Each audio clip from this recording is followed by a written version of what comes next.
Karen ripped down the bridge that let my family reach our fields. She thought it would break us. Instead, it was her downfall.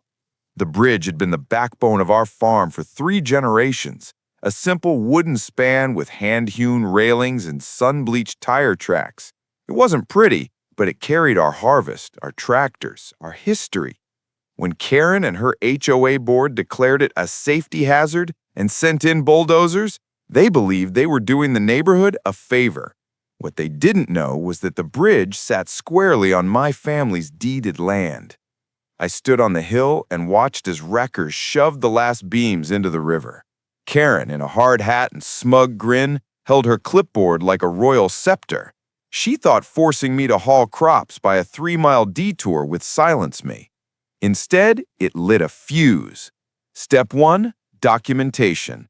I walked the wreckage with a lawyer, spreading out deeds, surveys, and permits my grandfather had guarded for decades. Step 2, pressure. We filed complaints with the county, stopped work orders, and open records requests that uncovered the HOA's sins, skipped safety checks, falsified permits, shady improvement projects. Step 3, financial pressure. I quietly alerted banks, investors, and buyers tied to Karen's developments that her board had committed environmental violations and illegal demolitions. Once the paperwork landed on the right desks, the collapse was immediate.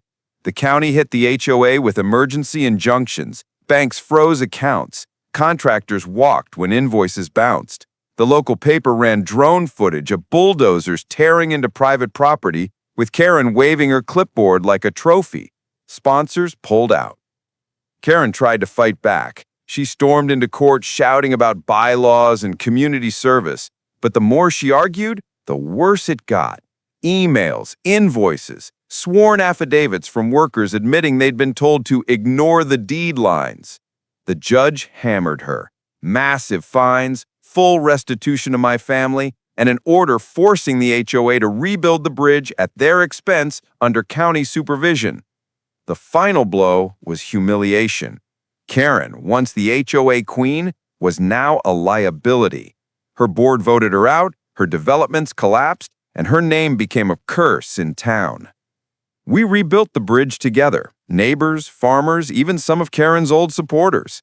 The day the first truck rumbled across, the crowd cheered. From the courthouse steps, Karen watched. Clipboard gone, power shattered. I'm Liam. Subscribe for more HOA madness. Thanks.